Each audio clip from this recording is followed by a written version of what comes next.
Hello and welcome to the final part of our three-part series on how to study better. Today we'll be going through prepping for an exam environment, because it's all well and good knowing how to study, but we're actually studying for an exam, which is different. So sit back, relax and enjoy.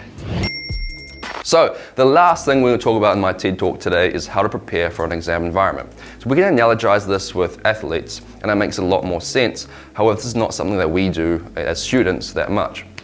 So if you've got like a world champion boxer or tennis player or whatever, do you reckon they're spending all their training time rewatching footage or swimming or playing lacrosse? No, they're actually practicing the sport that they're going to be competing in on the day. So when we study, we should be doing that. We should be doing a lot of practice exams. If you've done all the past practice exams, make your own questions or get someone else to. This is because practice exams are the most effective way of testing ourselves. The reason that is because they most mimic the conditions you'll be in on the day. So doing a lot of practice exams is the best way that you can prepare yourselves for what's going to actually come on the actual exam day. There was a TED Talk in Australia that tracked the progress of the best performing students in the world from places like Harvard, Cambridge, and they found that the #1 students in the #1 percentile do a lot more practice exams than everyone else, ourselves included. So the second step is to make yourself uncomfortable by doing the exams in the conditions that you'll be in on the day. There's not really that much point doing past papers if you're like real comfortable, you do it in 3 hours, you got your notes next to you. Instead, challenge yourselves by practicing not only retrieving information, but retrieving it in context. That means no notes, no looking at the marking paper, no like having a brief look, then coming back to it the next day. Open the paper and practice feeling the shock of, wait, do I even know what mitochondria is? The next thing is to try before you look at your answers and reflect honestly.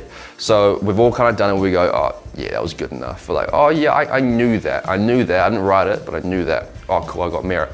Instead, reflect honestly on, did I actually answer everything in as much detail? Did I give the marker what they need in order to pass? Did I spend enough time on this question? Are my definitions and explanations good enough? And did I sufficiently solve that problem? Did I really understand what I was actually talking about in the first place? So the fifth thing we're going to talk about today is spaced repetition, i.e. how to study properly without procrastinating. So a lot of the time we think we can kind of learn something, we might even do well on the day. That's because it's in our short-term memory. And that's okay, but it's not the best. It's the reason why a lot of students find that they can learn something, maybe at the start of the term or the last year, but then when it comes to the next term or the year after, they're completely unable to remember what they learned in level 2 biology because it's not been stored in their long-term memory.